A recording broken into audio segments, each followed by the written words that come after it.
Comrade Sitaram గారికి మరొకసారి మా పార్టీ తరఫున కూడా హృదయపూర్వకంగా వినమ్రంగా వారికి జోహార్లు అర్పిస్తూ, పదవుల చుట్టూ పరిభ్రమించే ఈనాటి రాజకీయాల్లో మరి స్థిరంగా సిద్ధాంతం చుట్టూ నిలబడ్డ నిబద్ధత ఉన్న నాయకుడు గౌరవనీయులు శ్రీ సీతారాం యెచూరి గారు.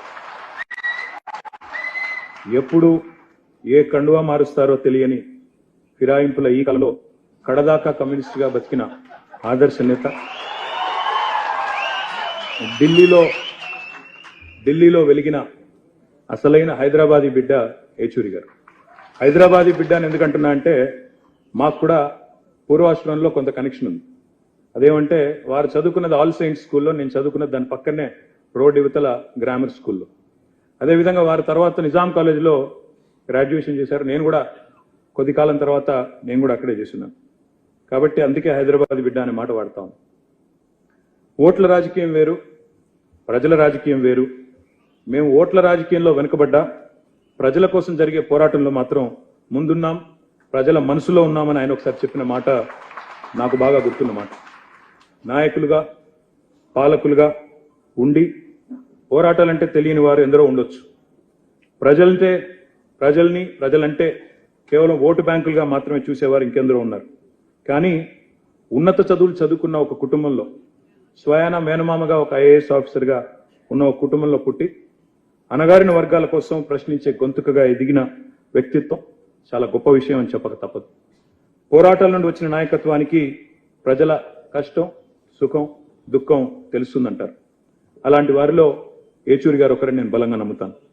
తిట్లు, బూతులు, రోత మాటలు రాజకీయంగా చలామణి అవుతున్న ఈ రోజుల్లో యెచూరి గారి హుందాతనం ఒక అద్భుత పాఠం భవిష్యత్ రాజకీయ నాయకులకనే మాట కూడా చెప్పక తప్పదు. ఎమర్జెన్సీ చీకటి రోజుల్లో, జైలు జీవితం తర్వాత భారతదేశంలో ఆనాడు అత్యున్నత స్థానంలో ఉన్న శ్రీమతి ఇందిరాగాంధీ గారి ముందు నిలబడి ఒక సామాన్య విద్యార్థి నాయకుడు ఒక్క మాట కూడా తొనకకుండా మీరు రాజీనామా చేయండి అని మాట్లాడాలంటే ఎంత గుండె ధైర్యం కావాలో ఒక్కసారి ఆలోచించడం నేను కోరుతాను. రాజ్యాంగాన్ని రాజకీయాల కోసం అపహాస్యం చేస్తున్న ఈ రోజుల్లో నిజంగా రాజ్యాంగాన్ని బలంగా నమ్మిన, త్రికరణ శుద్ధితో నమ్మిన వ్యక్తి సీతారాం యెచూరి గారు.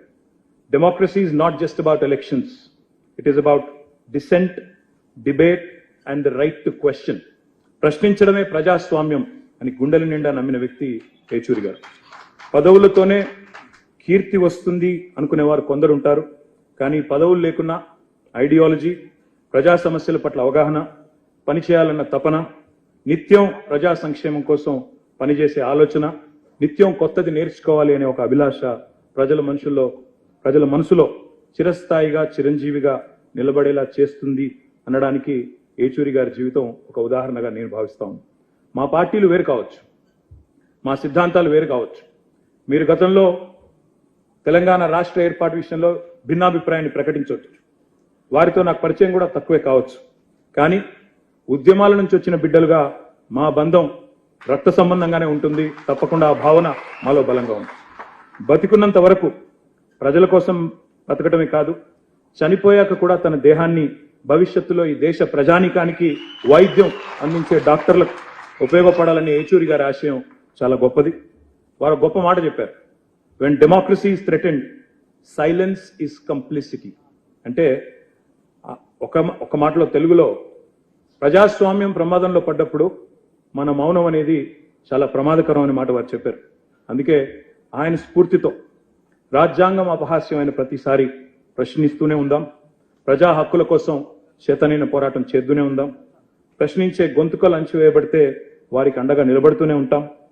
అదే మనందరం కూడా యెచూరి గారికి మనస్ఫూర్తిగా ఇవ్వగలిగే నివాళి అని నేను భావిస్తా ఉన్నాను. నమ్మిన సిద్ధాంతానికి ఆఖరి వరకు కట్టుబడి పోరాడిన సీతారాం యెచూరి గారి జీవితం మాలాంటి కొత్త తరం నాయకులందరికీ కూడా ఆదర్శం. ఒక్క మాట చివరిగా చెప్పి నేను ముగిస్తాను. If I ever feel last in the battle, I will look at Sitaram Yechury గారు ఫర్ ఇన్స్పిరేషన్. సహజ మిత్రులైన కాంగ్రెస్ పార్టీని కూడా విధానపరమైన ఆలోచనలో విభేదించి ఈ దేశంలో ఉండే పేదలకు, ప్రజాస్వామిక వాదులకు ప్రభుత్వం యొక్క విధి విధానాలు ఉపయోగపడాలి అని చెప్పి పేదల పక్షాన గలం విప్పిన సీతారాం ఏచూరి గారు మన మధ్యలో లేకపోవడం తీరని లోటు. కానీ వారి ఆలోచన విధానం, వారు విద్యార్థి దశ నుండి ఎస్ఎఫ్ఐ కార్యకర్త నుంచి సిపిఐఎం జాతీయ ప్రధాన కార్యదర్శి వరకు దశాబ్దాల కొద్దీ ప్రజా సమస్యల మీద, ప్రజాస్వామిక వేదికల మీద వారు మన యొక్క కీర్తిని, మన యొక్క గొప్పతనాన్ని ఈ ప్రపంచానికి సాటిండు అని చెప్పి నేను గర్వంగా చెప్పగలను.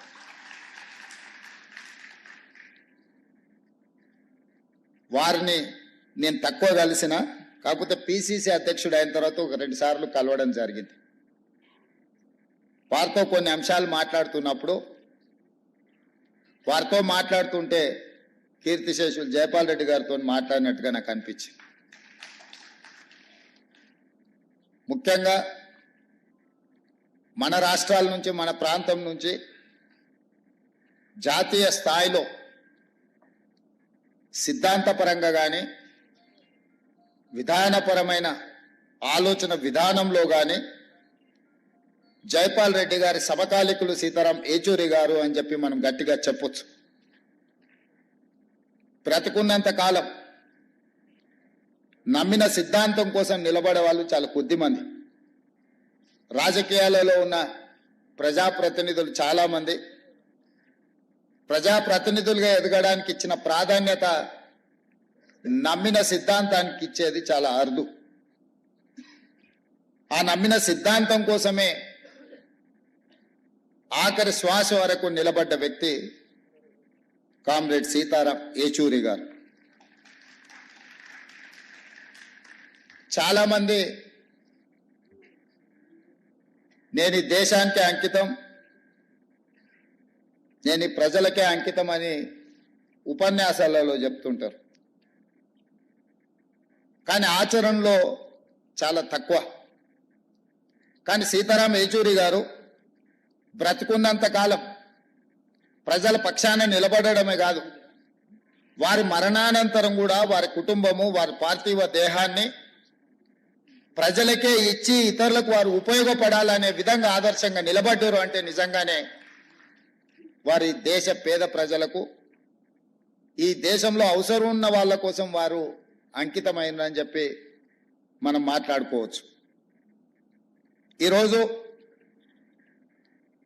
విలువలు, సిద్ధాంతాలు అంతరించిపోతున్న సందర్భంలో, చారిత్రాత్మకమైన సందర్భం, దేశం మీద భారతీయ జనతా పార్టీ లేదా భారతీయ జనతా పార్టీ లాంటి ఆలోచనలు ఉన్నవాళ్ళు అధికారం కోసం జమిలీ ఎన్నికల ముసుగులో ఈ దేశాన్ని కబలించాలనుకుంటున్నప్పుడు అత్యంత చారిత్రాత్మకమైన కీలకమైన సందర్భంలో సీతారాం ఏచూరి గారు లేకపోవడం ఈ దేశానికే తీరని నష్టము అని చెప్పి రాహుల్ గాంధీ గారు ఏ ఆలోచన, ఏ మాట అయితే చెప్పినరో నేను 100% ఏకీభవిస్తున్నా. రాహుల్ గాంధీ గారికి, గాంధీ కుటుంబానికి సీతారాం ఏచూరి గారితో చాలా సన్నిహిత సంబంధాలు ఉన్నాయి. రాహుల్ గాంధీ గారు సీతారాం ఏచూరి గారిని ఒక ఫ్రెండ్గా, గైడ్గా, ఫిలాసఫర్గా, ఒక సిద్ధాంతకర్తగా బాగా ఇష్టపడతాడు. వారు చనిపోయినప్పుడు అమెరికాలో ఉన్న రాహుల్ గాంధీ గారు ఈ అంశాన్ని వారే మనందరికీ చెప్పడం జరిగింది.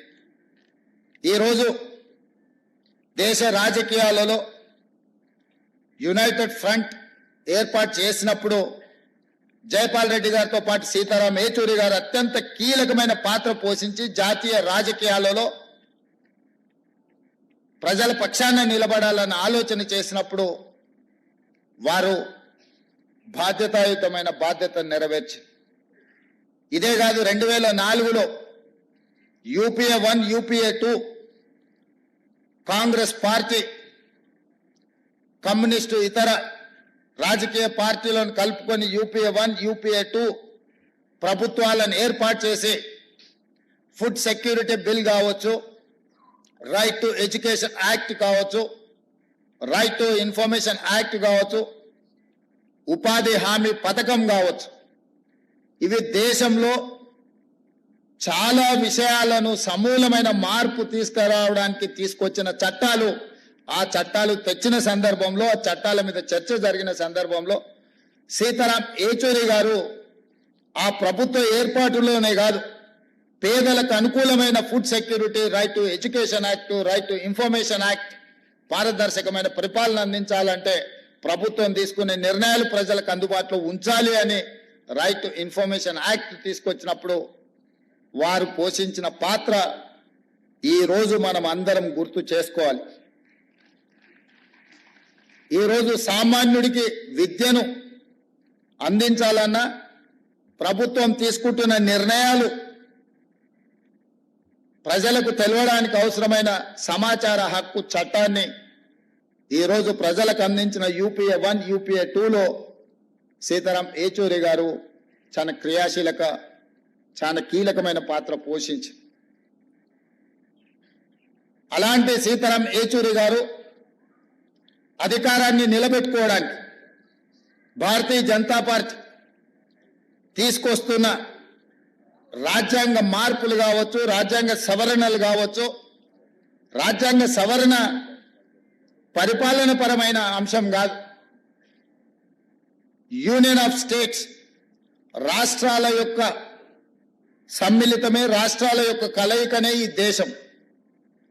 యూనియన్ ఆఫ్ స్టేట్స్ అనే స్పిరిట్ ని ఈరోజు దెబ్బతీసి జమిలీ ఎన్నికల ముసుగులో తమ ఆధిపత్యాన్ని నిరూపించుకోవాలని చెప్పి బీజేపీ చేస్తున్న ప్రయత్నాన్ని తిప్పికొట్టాలి. ఈ తిప్పికొట్టాల్సిన కీలక సమయంలో సీతారాం ఏచూరి గారు లేకపోవడం ఇది దేశానికే తీరని లోటు. ఇది సిపిఎం కు, కామ్రేడ్ కార్యకర్తలకు కాదు. ఈ దేశంలో ప్రజాస్వామ్య మనుగడ సాధించాలి, ప్రజాస్వామిక స్ఫూర్తి కొనసాగాలి, రాష్ట్రాల యొక్క హక్కులను కాపాడాలి, ప్రజల యొక్క జీవన పరిణామాలు మెరుగుపడాలి, ప్రభుత్వం యొక్క విధానాలను ప్రశ్నించడానికి అవసరమైన సందర్భంలో సీతారాం ఏచూరి గారు లేకపోవడం అనేది నిజంగా పేదలకే తీరని నష్టం. అందుకే మన ప్రాంతం నుంచి జాతీయ రాజకీయాలలో నేను ఈ మధ్యకాలంలో చాలా సందర్భాలలో ప్రస్తావించిన, జాతీయ రాజకీయాలలో తెలుగు వాళ్ళ ప్రాధాన్యత, నమ్మిన సిద్ధాంతం కోసం కట్టుబడి ఉన్న వాళ్ళ సంఖ్య క్రమేణా తగ్గుతూ పోతుంది. కనీసం మనం చెప్పుకోవడానికైనా మనకు ఒక దిక్సూచిలాగా ఉండాల్సిన సీతారాం ఏచూరి గారు మన మధ్యలో లేకపోవడం చాలా బాధాకరం. ఏది ఏమైనా వారు కేరళలో కాంగ్రెస్ వర్సెస్ కమ్యూనిస్టులు ఎన్నికలలో కొట్లాడిన, జాతీయ స్థాయిలో కలిసి పనిచేసి బీజేపీ శక్తులను నిర్మూలించడానికి కాంగ్రెస్ కమ్యూనిస్టులు కలిసి పనిచేయడానికి సీతారాం ఏచూరి గారు తన సమయస్ఫూర్తితో, సమన్వయంతో దేశ రాజకీయాలలో కాంగ్రెస్ను, కమ్యూనిస్టులను కలిసి పనిచేసే విధంగా ప్రజల యొక్క కోణంలో నిర్ణయాలు తీసుకోవడంలో వారు చాలా కీలకమైన భూమిక పోషించారు. అలాంటి వ్యక్తులు చాలా అరుదు. ఈరోజు అలాంటి వ్యక్తులు భూతద్దం పెట్టి ఎత్తికినా కనిపించేది కష్టమైన సందర్భం. వారి ఆలోచనలు, వారి విధానాలు భవిష్యత్తులో చాలా అవసరం ఉంది. వారి స్ఫూర్తిని ఇంతకుముందు సాంబశివరావు గారు చెప్పారు. వారు మరణించినప్పుడు దేశంలోనే ఉండే అన్ని మీడియా సంస్థలు ఈ దేశంలో ఒక ప్రధానమంత్రి, ఒక గొప్ప స్వాతంత్ర సమరయోధుడు చనిపోతే ఏ విధమైన విశ్లేషణలు, ఏ విధమైన చర్చా కార్యక్రమాలను తీసుకుంటారో సీతారాం ఏచూరి గారు చనిపోయినప్పుడు కూడా అలాంటి విశ్లేషణ, అలాంటి కార్యక్రమాలను తీసుకున్నారు అని అంటే వారి యొక్క కమిట్మెంట్ విద్యార్థి దశ నుంచి స్టూడెంట్ ఫెడరేషన్ ఆఫ్ ఇండియా కార్యకర్త నుంచి జేఎన్యూలో, ఆ తర్వాత రాజ్యసభ సభ్యుడిగా కావచ్చు, సిపిఎం ప్రధాన కార్యదర్శిగా కావచ్చు, లేకపోతే యునైటెడ్ ఫ్రంట్ కావచ్చు, యూపీఏ కావచ్చు, యూపీఏ 1, యూపీఏ 2లో కావచ్చు, వారు చాలా క్రియాశీలక పాత్ర పోషించి, అలాంటి వారు లేకపోవడం, అలాంటి వారిని కోల్పోవడం, ఇది సమాజానికే తీరని నష్టం.